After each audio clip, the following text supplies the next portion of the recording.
আল্লাহ তাআলা একটি অপরাধ কাউকে ক্ষমা করবেন না, সেটি হলো আল্লাহর সঙ্গে শিরক করলে।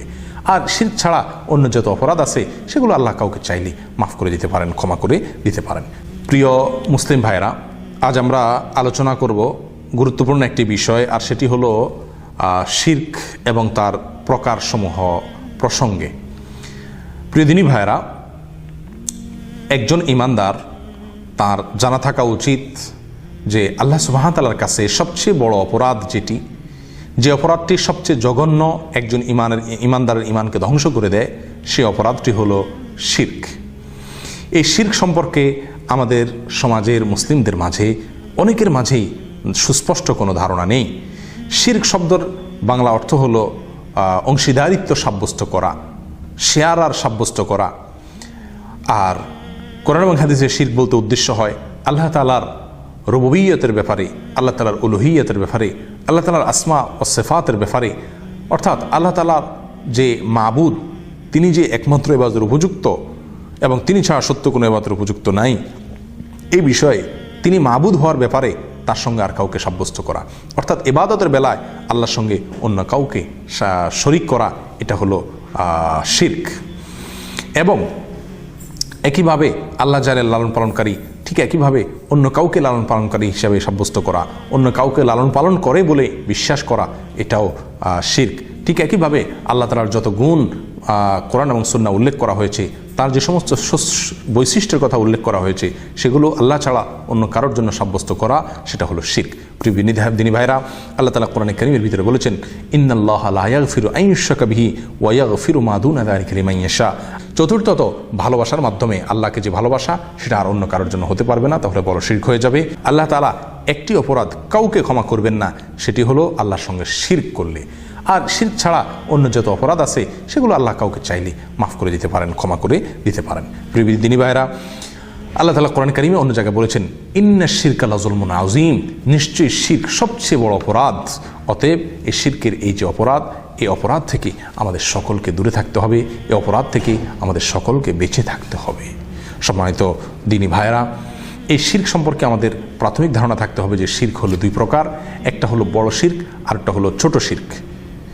এই শিরক, বড় শিরকের মাধ্যমে একজন মানুষ মুসলমানিত্ব থেকে বের হয়ে যায়, একজন মানুষ ঈমানদার থাকে না, সে বেঈমান হয়ে যায়, সে কাট্টা কাফেরে পরিণত হয়। এই বড় শিরক হয় কি কি কাজের মাধ্যমে বা কি কি করলে, সেটা আমরা জেনে নিই। সর্বপ্রথম বড় শিরকের এক নম্বর প্রকার হলো দোয়া এবং ইবাদতের মাধ্যমে শিরক করা, অর্থাৎ আল্লাহ ছাড়া অন্য কারোর কাছে যদি আমি চাই, প্রার্থনা করি, অথবা আল্লাহ ছাড়া অন্য কারোর যদি আমি ইবাদত করি, তাহলে সেটা শিরক হয়ে যাবে। আল্লাহ রাসূল সাল্লাল্লাহু আলাইহি ওয়াসাল্লাম আমাদেরকে দৈনিক ৫ ওয়াক্ত সালাতে এবং সকল সালাতের প্রতিটা রাকাতে বাধ্যতামূলক করেছেন সূরা ফাতিহা পাঠ করা। আর এই সূরা ফাতিহাতে আমরা সকলেই আল্লাহ তাআলাকে জানিয়ে দিয়ে থাকি, ঘোষণা করে থাকি যে ইয়্যাকা না'বুদু ওয়া ইয়্যাকা নাস্তাঈন, হে আল্লাহ, ইবাদত শুধু আপনারই করব এবং সাহায্য শুধু আপনার কাছেই চাইব। আল্লাহ রাসূল সাল্লাল্লাহু আলাইহি ওয়াসাল্লাম ইরশাদ করেছেন, ইযা সাআলতা ফাসআলিল্লাহ ওয়া ইযা ইসতাআনতা ফাসতাঈন বিল্লাহ, যদি তোমার কোনো কিছু চাইতে হয় তো আল্লাহর কাছে চাইবে, যদি তোমার সাহায্য চাওয়ার দরকার হয় তাহলে আল্লাহর সহযোগিতা চাইবে। এছাড়া অন্য কোনো শক্তির সহযোগিতা না চাওয়া, অন্য কোনো শক্তির কাছে প্রার্থনা না করা, অন্য কোনো সত্তার কাছে প্রার্থনা না করা। প্রিয় দিনী ভাইয়েরা, এই দোয়া এবং ইবাদতে শিরকের মাধ্যমে বহু মানুষ শিরকে লিপ্ত হয়ে যাচ্ছে। আমাদের সমাজে অনেক লোককে দেখবেন মাজারে যায়, অনেক মৃত কোনো পীরের দরবারে যায়, দরগাহে যায়। কেন যায়? নিজের ব্যবসার উন্নতির জন্য যায়, অথবা রোগ মুক্তির জন্য যায়, অথবা বিবাহ শাদীর জন্য যায়, অথবা কন্যার বিবাহ শাদী, পুত্রের বিবাহ শাদীর জন্য যায়, অথবা অবৈধ যে সম্পর্ক, হারাম যে তথাকথিত ভালোবাসা, সেটা সিদ্ধ করার জন্য যায়। এরকম যে কোনো উদ্দেশ্যে, কেউ রাজনৈতিক উদ্দেশ্যে যায়, যে কোনো উদ্দেশ্যে মানুষ কোনো কবরে, কোনো মাজারে, কোনো দরবারে যদি যায়, তাহলে সেটা শিরক, বড় শিরক। এবং এখানে যাওয়ার মাধ্যমে মানুষের ঈমান নষ্ট হয়ে যায়, সে আর মুসলমান থাকে না। কারণ সে ব্যক্তি দোয়ার মধ্যে শিরক করলো, সে ব্যক্তি প্রার্থনার মধ্যে শিরক করলো। প্রার্থনা করতে হবে আল্লাহর কাছে, সে গিয়ে মাজারে গিয়ে ওই মাজারওয়ালার কাছে অথবা কবরওয়ালার কাছে গিয়ে সাহায্য করলো। কেউ যদি বলে আমি সেখানে গিয়ে তার কাছে চাই না, আল্লাহর কাছে চাই, তাহলে প্রশ্ন করা হবে যে সেখানে কেন এসে চাওয়া, তার কাছে কেন চাওয়া?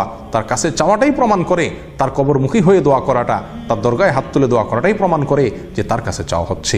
আপনার মুখের দাবি এবং কাজ যেহেতু বৈপরীত্য দেখা যাচ্ছে, সাংঘর্ষিক দেখা যাচ্ছে, সেহেতু এই কাজ কোনো মুসলমানের কাজ হতে পারে না। প্রিয় দিনী ভাইয়েরা, ঠিক একইভাবে ইবাদতের মধ্যে আমরা অনেকেই কিন্তু আজকাল শিরক করি আল্লাহ তাআলার। কিভাবে? যেমন অনেক মুসলিম আছেন যারা মুসলমানদের সাথে মসজিদে এসে নামাজ পড়েন, আবার হিন্দুদের মন্দিরে যান, আবার হিন্দুদের পূজায় অনুষ্ঠানে যান। পূজা অনুষ্ঠানে যাওয়া, পূজার এই ফুর্তি বা উৎসব, এটা নিছক উৎসব নয়, সেটি একটি ইবাদত। সেখানে যাওয়া, তাদের সেই পূজাতে সামিল হওয়া, রীতিমতো তাদের সঙ্গে ইবাদত করার সামিল। প্রিয়দিনী ভাইয়েরা, আফসোসের বিষয়, বহু মানুষ আছেন যারা নিজেদেরকে তথাকথিত উদার প্রমাণ করার জন্য সব ধর্মের সমস্ত অনুষ্ঠানে এরকম যাওয়ার চেষ্টা করেন, বা সবগুলোতে গা ভাসিয়ে সবগুলোর সাথে মিশে যাওয়ার চেষ্টা করেন। এটা হলো ইবাদতের মধ্যে শিরক করা। এর মাধ্যমে মানুষ বড় শিরকে লিপ্ত হয়, এবং বড় শিরক আল্লাহ তাআলার কাছে সবচেয়ে বড় অপরাধ, এবং এইটা অপরাধকে আল্লাহ তাআলা ক্ষমা করবেন না, এবং এই অপরাধের কারণে মানুষ মুসলমানিত্ব থেকে বের হয়ে যায়। তাই আসুন আমরা বড় শিরকের এই ইবাদতের মাধ্যমে এবং দোয়ার মাধ্যমে বড় শিরক থেকে আমরা বেঁচে থাকি। তাহলে বড় শিরক যে 4টি প্রকার, তার ভিতরে 1 নম্বর হলো ইবাদত এবং দোয়ার মধ্যে শিরক করা। আমার ইবাদত আল্লাহর জন্য হতে হবে, আর দোয়া শুধুমাত্র আল্লাহর কাছে হবে। কোনো মৃত ব্যক্তির কাছে, মৃত কোনো শক্তির সাথে, অদৃশ্য কোনো শক্তির কাছে আমরা চাইতে পারবো না, সেটি হবে শিরক। ঠিক একইভাবে আমাদের দেশে পহেলা বৈশাখে আমরা মঙ্গল শোভাযাত্রা করি, এরকম অনেক অনুষ্ঠান করি। কেন? যে এই বৈশাখ আমাদের জন্য কল্যাণ বয়ে নিয়ে আসবে, বা এরকমভাবে বিশেষ কোনো কার্টুন আমরা নিয়ে সেটাকে নিয়ে আমরা মিছিল করে থাকি, শোভাযাত্রা বের করে থাকি, উদ্দেশ্য সেগুলো আমাদের মঙ্গল বয়ে নিয়ে আসবে। এগুলো সবগুলো বড় শিরকের অন্তর্ভুক্ত। আমরা যদি অন্য কারোর কাছে চাই বা আশা করি, আল্লাহ ছাড়া অদৃশ্য কোনো শক্তি এর কাছে আমরা কামনা করি, তাহলে এটা বড় শিরক হবে। আল্লাহ আমাদের হেফাজত করেন। দ্বিতীয় যে কাজটির মাধ্যমে বড় শিরক, সেটা হলো যে নিয়ত এবং ইচ্ছা এবং উদ্দেশ্যের মাধ্যমে বড় শিরক। সেটা হলো এভাবে, আমি যদি কোনো পশু কোরবানি করি, সেটা আল্লাহর নামে করব। সেটা যদি আল্লাহর জন্য না করে কোনো পীর ফকিরের জন্য করি, তাহলে সেটা বড় শিরক হবে। ঠিক একইভাবে আমার যদি কোনো ইবাদত হয়, সেটা আল্লাহর জন্য নয়, দুনিয়া কোনো উদ্দেশ্যে বা অন্য কাউকে উদ্দেশ্য করে যদি আমি করি, সেটা বড় শিরক হবে। এই নিয়ত এবং ইচ্ছা এবং উদ্দেশ্যের শিরক। তৃতীয়ত বড় শিরক হলো আনুগত্যের শিরক, অর্থাৎ আল্লাহ তাআলার আনুগত্য যেরকম করি, ঠিক একইভাবে আমি কোনো ব্যক্তি, কোনো দল, কোনো মত, কোনো আদর্শকে আনুগত্য করি, ফলো করি। সে আমার মডেল, তার দেওয়া তত্ত্বকে আমি বিশ্বাস করি এবং তার আদর্শ অনুযায়ী চলি, তার নির্দেশকে আমি ফলো করি।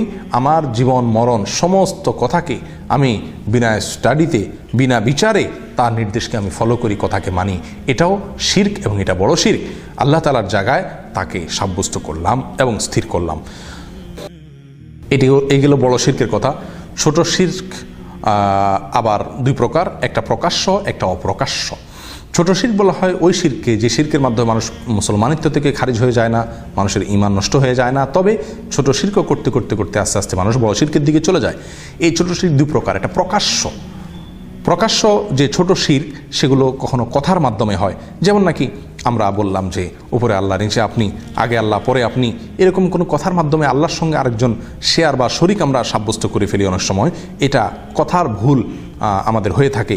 এই কথার ভুল বা কথার মাধ্যমে এই যে ছোট শিরকগুলো কথাগত হয়ে থাকে, এগুলো থেকে আমাদের বেঁচে থাকা দরকার। যদি আমরা এরকম বলি যে আল্লাহ যা চায় এবং আপনি যা চান, তাহলে সেটাও ছোট শিরকের ভিতরে শামিল হবে। আমরা যদি বলি যে অমুক না থাকলে আজকে আমার কোনো রক্ষা হতো না, তো এই কথাটা আক্ষরিক অর্থে মনে হয় যে তেমন কোনো অসুবিধা নেই, কিন্তু আসলেও এটা এক ধরনের শিরক এবং ছোট শিরক। এটা থেকে আমাদের বাঁচতে হবে। ছোট শিরক যেটা প্রকাশ্যে, সেটা অনেক সময় কাজের মাধ্যমে হয়। যেমন বিপদ মুক্তির জন্য, অথবা বিপদ আপদ থেকে বাঁচার জন্য, বদনজর থেকে বাঁচার জন্য কোনো রিং, কোনো তাগি, কোনো সুতা, অথবা আপনার কোনো রক্ষা কবচ, এগুলো ব্যবহার করা। আমাদের সমাজে দেখা যায় বাচ্চাদের অনেক সময় কপালে এরকম কালো একটা টিপ দেওয়া হয়। উদ্দেশ্য থাকে সে বদনজর থেকে বাঁচবে, কোনো রোগ বালাই থেকে বাঁচবে। এরকমভাবে কালো সুতা, তাগি হাতে অথবা গলায় বেঁধে দেওয়া হয়। উদ্দেশ্য এগুলোর দ্বারা ক্ষতি থেকে রক্ষা হবে। এগুলা ছোট শিরকের অন্তর্ভুক্ত, সম্পূর্ণভাবে নিষিদ্ধ এবং নাজায়েজ। আমাদের জন্য এগুলা থেকে পরিহার করা উচিত। কোনো বাচ্চাদের গলায়, হাতে এই সমস্ত কালো তাগি ব্যবহার করা উচিত নয়। এরকমভাবে কপালে কালো দাগ রাখা উচিত নয়। অনেক সময় ফলদার কোনো গাছে অথবা ভালো কোনো তরকারি কোথাও ধরলে সেখানে আমরা এরকমভাবে কোনো কালো পাতিল অথবা কোনো গরুর হাড্ডি ইত্যাদি ঝুলায় রাখি। এসব কাজগুলো, এগুলা কোনো ক্ষতি থেকে বাঁচার জন্য আমরা করি, অথচ এগুলা আমাদেরকে ক্ষতি থেকে বাঁচাতে পারে বলে কোন হাদিস আমাদেরকে বলে না। এগুলো সম্পূর্ণ মন গড়া, এগুলো ছোট শিরকের অন্তর্ভুক্ত। ছোট শিরকের প্রকাশ্য শিরক এটা গেল। অপ্রকাশ্য ছোট শিরক হলো অন্তরে রিয়া বা নিয়তের মধ্যে আমার অসাধুতা, কোনো আমল করলাম মানুষকে দেখানোর জন্য, বাহবা পাওয়ার জন্য বা মানুষের কাছে ভালো সাজার জন্য, তাহলে সেটা হলো অন্তরের অবস্থিত আপনার গোপন বা অদৃশ্য ছোট শিরক। আল্লাহ রাসূল সাল্লাল্লাহু আলাইহি ওয়াসাল্লাম বলেছেন, আমার উম্মতের সবচাইতে যে জিনিসটাকে আমি ভয় পাই সেটা হলো যে তাদের অন্তরে যে গুপ্ত শিরক থাকবে ছোট, সেই গুপ্ত শিরকটা কি জিজ্ঞাসা করলে তিনি জবাব বলছিলেন যে সেটা হলো রিয়া বা লোক দেখানো আমল করা। অতএব লোক দেখানো আমল করা থেকে আমাদেরকে বেঁচে থাকতে হবে। এই উভয় প্রকার শিরক থেকে যদি আমি বেঁচে থাকি, তাহলে আল্লাহ তাআলা সাধারণ ক্ষমার ভিতরে আমি শামিল হতে পারবো। রমজানুল কারীম আল্লাহ তাআলা মানুষকে সাধারণ ক্ষমা করেন, সেটা আমরা পাবো। অন্য সময় সাধারণ ক্ষমাগুলো আমরা অর্জন করতে পারবো এবং একইভাবে আল্লাহ সুবহানাহু ওয়া তাআলার আমরা এরকমভাবে ক্ষমার উপযুক্ত হতে পারবো। আর শিরক যদি আমাদের মধ্যে থাকে, তাহলে সে অপরাধ আল্লাহ তাআলা মাফ করবেন না। আবারও বলছি, শিরক দুই প্রকার, বড় শিরক এবং ছোট শিরক। বড় শিরক যেটা, এই বড় শিরক আবার চারভাবে হয়ে থাকে। ইবাদতের মাধ্যমে শিরক হয়ে থাকে, প্রার্থনার মাধ্যমে শিরক হয়ে থাকে। অতএব কোনো কবর, মাজার এবং কোনো পীর ফকিরের দরবার এগুলোতে গিয়ে আমরা কোনো কিছু আশা করতে পারবো না এবং আমাদের ইবাদত শুধুমাত্র আল্লাহর জন্য হবে। সব ধর্মের ইবাদতকে আমরা জগা খিচুড়ি করতে পারবো না, তাহলে বড় শিরক হবে। নিয়ত এবং ইচ্ছা শুধুমাত্র আল্লাহর জন্য হবে, কোরবানি আল্লাহর জন্য হবে, অন্য কারোর নামে কোরবানি করা যাবে না। কোরবানি একটি ইবাদত, এভাবে অন্য কোনো ইবাদত অন্য কারোর উদ্দেশ্যে করা যাবে না, এটি শুধুমাত্র আল্লাহর উদ্দেশ্যে করতে হবে। দ্বিতীয়ত, আনুগত্যের মাধ্যমে আমরা শিরক থেকে বেঁচে থাকতে হবে। আল্লাহর আনুগত্য করব, আল্লাহকে যেভাবে আনুগত্য করি সেই আনুগত্য আর কারোর জন্য থাকবে না। চোখ বন্ধ করে যার কথা ফলো করব তিনি হলেন আল্লাহ সুবহানাহু ওয়া তাআলা। তার জায়গায় অন্য কোনো ব্যক্তি, কোনো পীর, কোনো মুরব্বী, কোনো রাজনৈতিক নেতা অথবা অন্য কোনো আদর্শিক নেতাকে আমরা আনুগত্যের বেলায় আল্লাহর স্থানে স্থান দিতে পারবো না। যদি দেই, তাহলে সেটা বড় শিরকের শামিল হয়ে যাবে। চতুর্থত, ভালোবাসার মাধ্যমে আল্লাহকে যে ভালোবাসা, সেটা আর অন্য কারোর জন্য হতে পারবে না, তাহলে বড় শিরক হয়ে যাবে। এরপর ছোট শিরক দুই প্রকার, একটা প্রকাশ্য, একটা অপ্রকাশ্য। ছোট শিরক এর মাধ্যমে মানুষ বেঈমান না হলেও আস্তে আস্তে বড় শিরকের দিকে চলে যায়, এটা থেকেও বেঁচে থাকা দরকার। আল্লাহ রাসূল সাল্লাল্লাহু আলাইহি ওয়াসাল্লাম আশঙ্কা প্রকাশ করেছেন আমাদের ভিতরে এই শিরক জেগে বসবে, আমরা টের পাবো না। তো এই যে ছোট শিরক, এটা দুই প্রকার, একটা প্রকাশ্য, একটা অপ্রকাশ্য। প্রকাশ্য ছোট শিরক কাজের মাধ্যমে হয়, কথার মাধ্যমে হয়, কথার উল্টাপাল্টার মাধ্যমে হয়ে থাকে। আবার এরকমভাবে কাজের মাধ্যমে আমাদের অনেক সময় এই ছোট শিরকগুলো হয়ে থাকে। কোনো কিছু থেকে বাঁচার জন্য রক্ষা কবচ, তাগি ইত্যাদি ব্যবহার করে, এগুলো ছোট শিরকের অন্তর্ভুক্ত। ঠিক একইভাবে ছোট শিরকের মধ্যে অপ্রকাশ্য, গোপন, যেটা দেখা যায় না, বোঝা যায় না, অন্তরে লুকাইতে থাকে, চলো কোনো কাজ আমরা মানুষকে দেখানোর জন্য করলাম। বিশেষ করে এই ছোট শিরক থেকে বাঁচার জন্য, এই গুপ্ত শিরক থেকে বাঁচার জন্য আল্লাহ রাসূল সাল্লাল্লাহু আলাইহি ওয়াসাল্লাম একটা দোয়া শিখাইছেন, আল্লাহুম্মা ইন্নী আউযু বিকা আন উশরিকা বিকা ওয়া আনা আ'লাম ওয়া আস্তাগফিরুকা লিমা লা আ'লাম।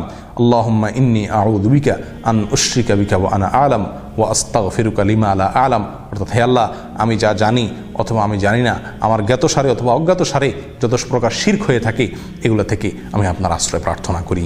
এই দোয়া সকাল এবং সন্ধ্যায়, ফজর এবং মাগরিবের পরে তিনবার করে যদি কেউ পড়ে, আল্লাহ তাআলা তাকে ছোট শিরক থেকে এবং গুপ্ত শিরক থেকে, আক্রমণ থেকে আল্লাহ তাকে হেফাজত করবেন। আল্লাহ তাআলা আমাদের সকলকে শিরকমুক্ত তৌহিদ এর জীবন আমাদেরকে গঠন করার তৌফিক দান করেন, যেটি আমাদেরকে জান্নাতের জন্য উপযোগী করে তুলবে, যেটি আমাদেরকে আল্লাহর সাধারণ ক্ষমা পাওয়ার উপযুক্ত করে তুলবে এবং যেটি আমাদের সকলকে এরকমভাবে আমাদের সমস্ত নেকামল আল্লাহ দরবারে গ্রহণযোগ্য করে তুলবে। আল্লাহ তাআলা আমাদের সকলকে তৌফিক দান করুন। ওয়া আখিরু দাওয়ানা আনিল হামদুলিল্লাহি রাব্বিল আলামিন। ওয়াসসালামু আলাইকুম ওয়া রাহমাতুল্লাহি ওয়া বারাকাতুহু।